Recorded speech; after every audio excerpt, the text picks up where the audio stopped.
Now we can head over to sequences and let's create a new sequence. Over here, you can see that there are a couple of options. I can use a preset template, right? I can clone an existing sequence that I have created, right? And I can create a sequence from scratch. But who's got time for those things these days? You would rather want to use Blink GPT AI to create and launch your sequence, right? So there are again two ways using Blink GPT AI. One is Blink GPT AI assisted and another one is personalized. Blink GPT AI assisted would help you draft a sequence with cold email templates, while Blink GPT AI personalized would draft personalized cold emails for each lead that you upload. So we can get started off with Blink GPT AI assisted, right?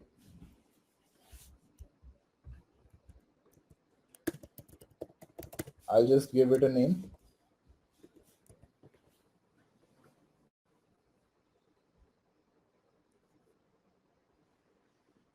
Right, and over here you can see that it is asking us to create an email template.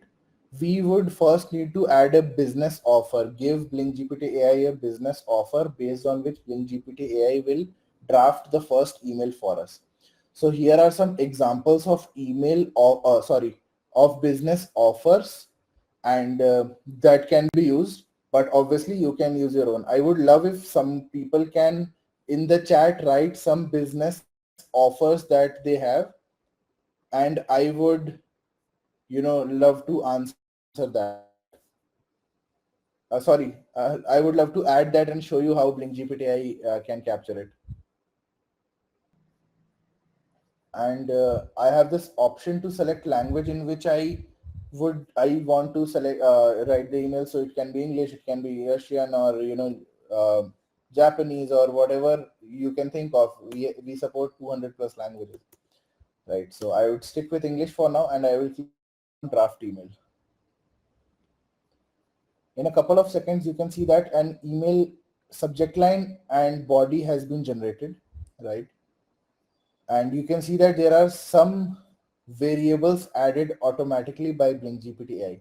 What these are basically, if you recall that we had uploaded first name, last name, email address, and multiple data points of people while uploading the list.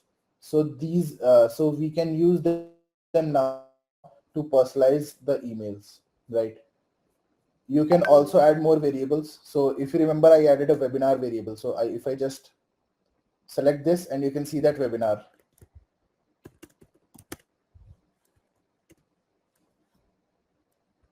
Did attend webinar,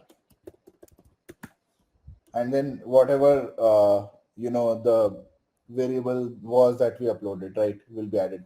If you are not happy with this email that Blink GPT has drafted for you, that's not an issue. I offer low cost guaranteed. You can edit this if you want, or you can just click on draft email again to see what it comes up with, right? And it will add a new email for you, right?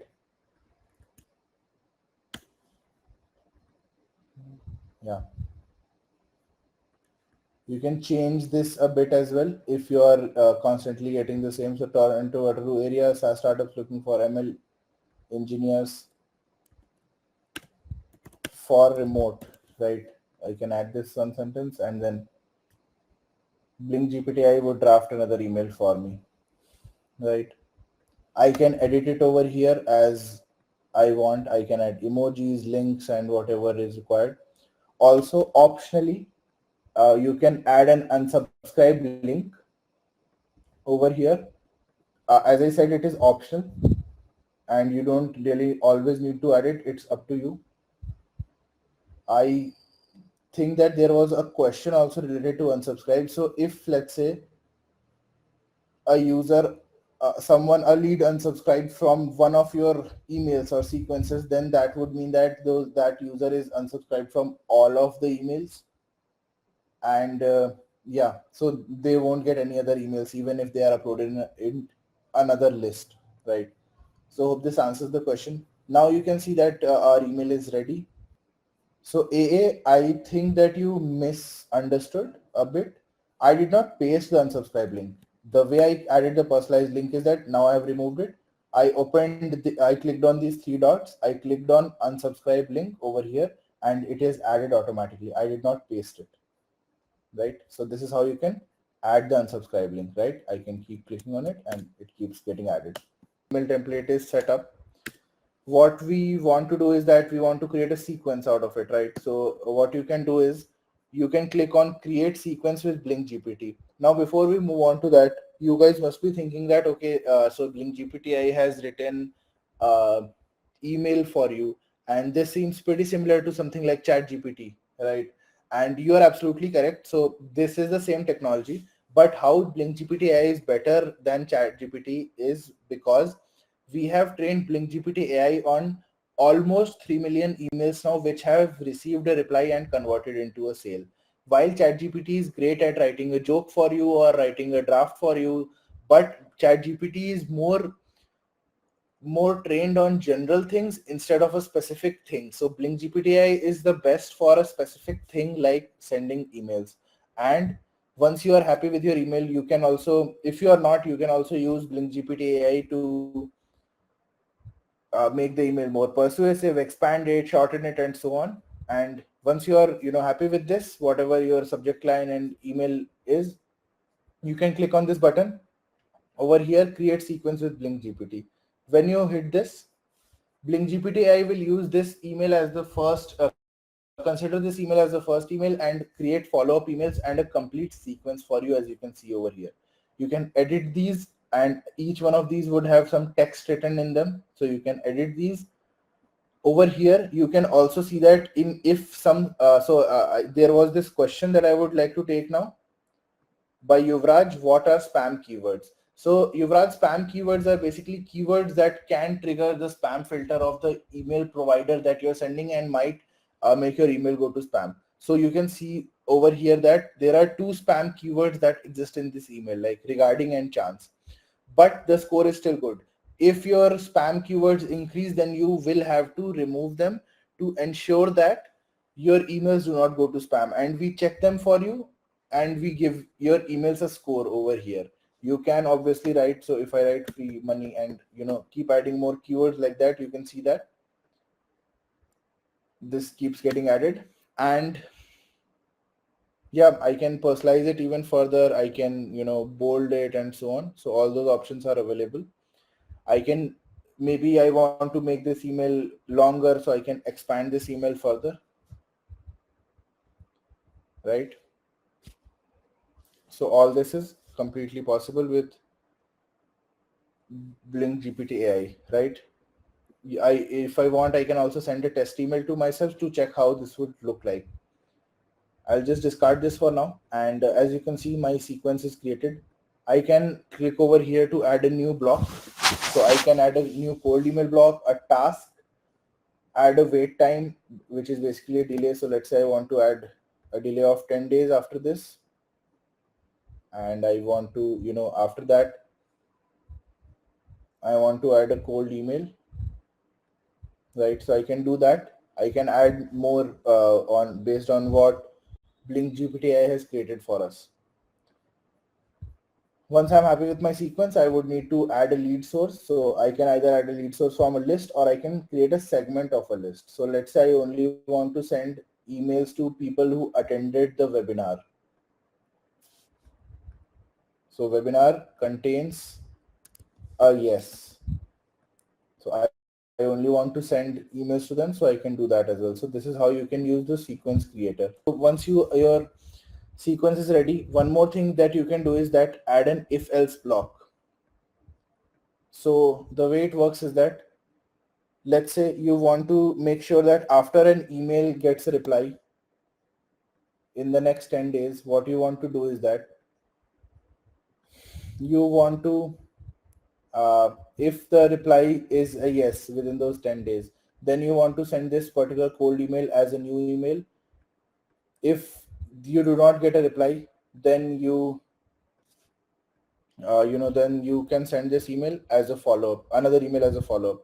So with this, you can completely configure your flow, and you can configure this if else to be instead of in email reply and open or click, or maybe you want them to click on a link and reply, sorry, and open the email. Based on that also, you can configure this, right? So once you are happy with your email sequence, as you can see over here, you can click on this button, save and schedule. You would be required to select your date, time, and the time zone on which you want to send the emails. So let's say I want to send it in, Los Angeles time. Yeah. I can just select this and I can say 11 a.m. I do not need to consider where I am sitting or in which country I am. I do not need to do all those calculations. I can simply say that at 11 a.m. Santiago time, which is the same as in California, Los Angeles, right? I can just select this, and based on that, the emails would be sent. Next, you can configure the sending hours and days, on which days you want to send the emails. What we have seen is that on Tuesday, Wednesdays, Thursdays, we get the most replies and engagement in the emails that are being sent. So that's what we recommend. You can also, but depending on your use case, you might only want to send the emails on Saturday, Sunday, or maybe you want to send the emails 24/7. It completely depends on your use case, and you can customize SalesBlink accordingly. Next up, you can select an email sender or multiple email senders basically. And what this would do is that when you are selecting multiple email senders, email sender rotation would take place. What this means is that what email sender rotation means is that, let's say you have 90 email addresses or leads added in your list and in the sequence, and you have 3 email senders connected. What SalesLink would do is that it would rotate between the emails that are being sent. So 30 emails would be sent from this, 30 from this second email, and then lastly 30 from this third email. What this basically means is that you can send more emails, and the chances of your emails being marked as spam also lower down, right? Because you are spreading out multiple email between multiple email addresses. Next up, you can add a BCC. So if you have a CRM which accepts BCC and adds them as activity, you can add that over here, and then it would be automatically added in your CRM. If you are not using a CRM, you can just skip this altogether. Next, review emails in outbox before sending. So if you select this option, you would have to go to the outbox, and I'll get to that as well, and approve the emails before they are sent. And here comes the answer to the question that was just asked. What will happen if someone replies? So you can select this option, and you obviously do not want to keep sending follow-up emails if someone replies, right? So you want to select this option over here, and then if you have selected this option, the sequence would automatically stop for the lead when they reply, meaning that they won't get any automated follow-up emails, and you would have the opportunity to reply to them manually on your own, because you almost never know what the lead would reply. They might reply in a positive way, they might reply in a negative way, or they might just ask for a few more questions before they want to hop on a call with you. So you would have to take it up from there, and you can use the inbox feature for that, which we'll come at again right now. Next option is to schedule for emails for all leads or only for a few leads. So if you select this, if you have used SalesBlink to verify the emails like I just showed you using the SMTP verification while uploading the list, then you can select this option to send emails to only valid, risky, or invalid emails. On the other hand, if you are not using that, or you just don't care about the verification results, then you can schedule the email for all the leads, right? Lastly, there are a few tracking options. So you can track if someone opens your emails, clicks on links in your emails, or replies to your emails, or you can uncheck these to stop tracking these features, right? So this is mostly all about launching your sequence. Once you hit review, okay, I think the time I have selected has passed on. Yeah, I have selected the time and passed, right? Yeah. Next, review. Yeah, you can see that this is a page over here, and